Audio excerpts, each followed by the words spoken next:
Why do cyclists shave their legs? Well, there are a few reasons. It makes massages easier, and pro cyclists get massaged all of the time. You're not a pro cyclist. Why do you? Yeah, right, okay, I'm not. But us cyclists also have a perhaps misguided belief that it looks cooler, and most importantly, it's more aerodynamic and makes you faster. Really? I mean, does it really make that much difference? Well, to find out if it actually is more aerodynamic, and if so, by how much, we're going to do some experiments with the help of a wind tunnel.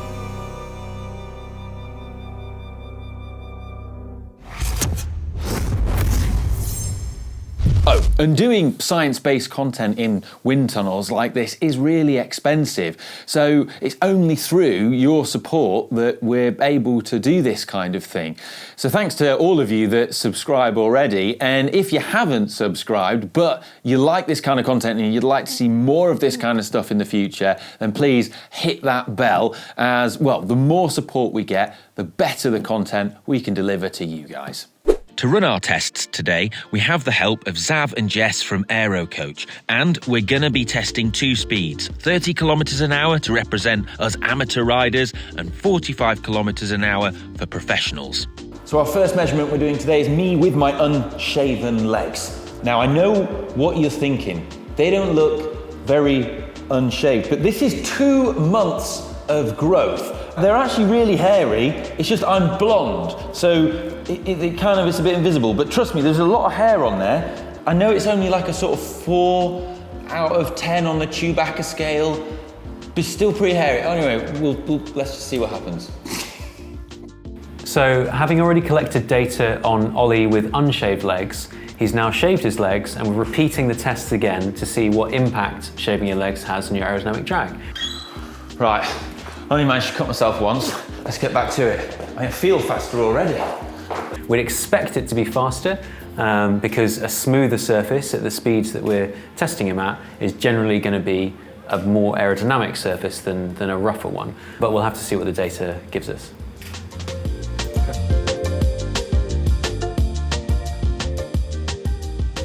Hell, what's the SD? 0.017.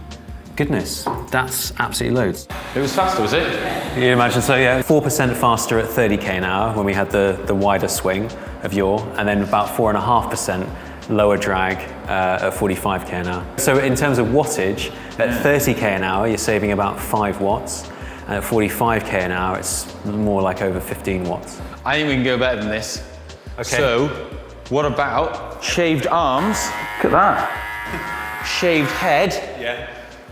I mean, I'm not going to shave my head, so what I have thought of, I've brought a swim cap to simulate a shaved head. So here's my weird, like, flesh-coloured swim cap.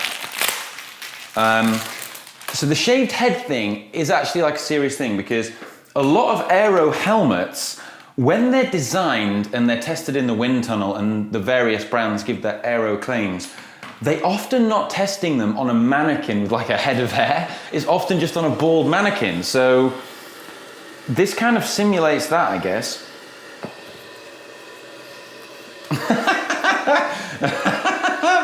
This looks ridiculous. This is a look, isn't it? There are riders that have done this though, so people like Chris Froome or Michael Rasmussen shaved their heads before Grand Tours. So I think there could be something in it. So having done our test where we shaved Ollie's legs to see how much difference that made, we've now gone for the final test where he shaved his arms, and he's also put a swim cap on to simulate a shaved head to see whether there'll be any influence through the helmet, the airflow through the helmet, if that'll speed him up, as well as whether shaving his arms will speed him up to the same extent as his legs. Let's find, see how much faster I am. He earns my respect for being willing to shave his arms in the name of science, but I will say that he hasn't gone the whole hog and actually shaved his head, which would be a better scientific experiment.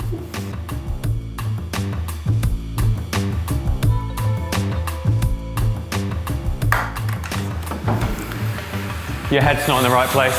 Pardon? Your head's not in the right place. I want that down, and I want your chin up a little bit. Right. You're looking down too much. So yeah, do that. We'll do the 45k again, stay pedaling. We may drop down to 30k and redo that. Right, that's the runs done. Let's go see what the results are. I'm intrigued to see if, all performance-orientated cyclists are going to start shaving their heads.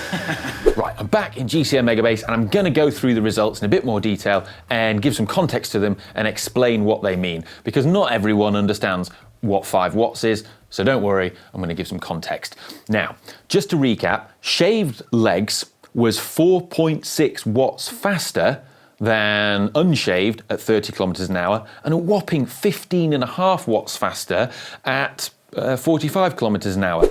That's loads. Now, when we had the shaved arms and the simulated shaved head, that was 6.1 watts faster at 30 kilometers an hour. So just 1.5 watts saved over shaved legs. So overall, shaved legs contributed much more to you being more aerodynamic than shaved arms and the simulated shaved head.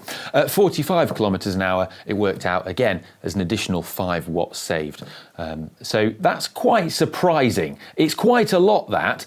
I mean, it's the kind of difference that you would expect to get from going from a standard road bike to an aerodynamic road bike, or from going from standard aluminium box section wheels to super expensive deep section carbon wheels that typically cost over £1,000. And based on what we're seeing here, 2 times Tour de France champion Tadej Pogačar and his famous helmet hair tuft should probably take note. Although, to be fair, Pog could probably win even if he had a perm. Now, in the world of pro cycling, where winning margins can often be less than a second, clearly shaving is the way to go. But what about for amateur cyclists competing in amateur events? Well, if we look at a 10-mile time trial and the difference between being shaved and unshaved, if we have a sort of average, normal-sized rider riding at an average power of 200 watts, which is definitely sustainable for an amateur rider. Pro riders would do 400 watts, but 200 is indicative of an amateur. Well, you're looking at a time saving from being fully shaved of around 29 seconds. Which I think is really, really significant, especially if you're trying to get a PB.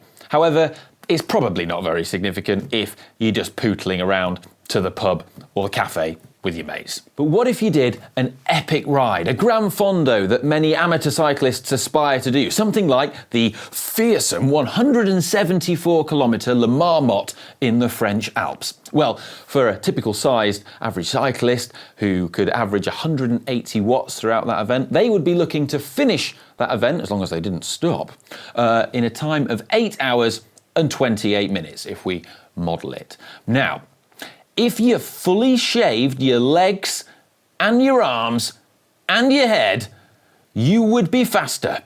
How much faster? 4 minutes.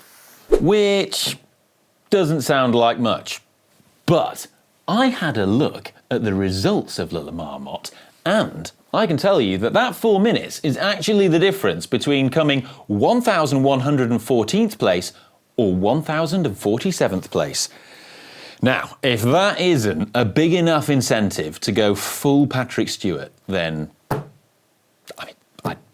I don't know what is. So there you have it. Shaving does actually make cyclists more aerodynamic. It's not just something they do out of a misguided sense of fashion and something that they mistakenly think looks cool. It is actually faster. Well, I hope you found this video interesting, and if you have, well, share it with your friends who shave or don't shave their legs, and, well, don't forget to give it a thumbs up, subscribe if you haven't already, and I'll see you in the next one. Love you, bye!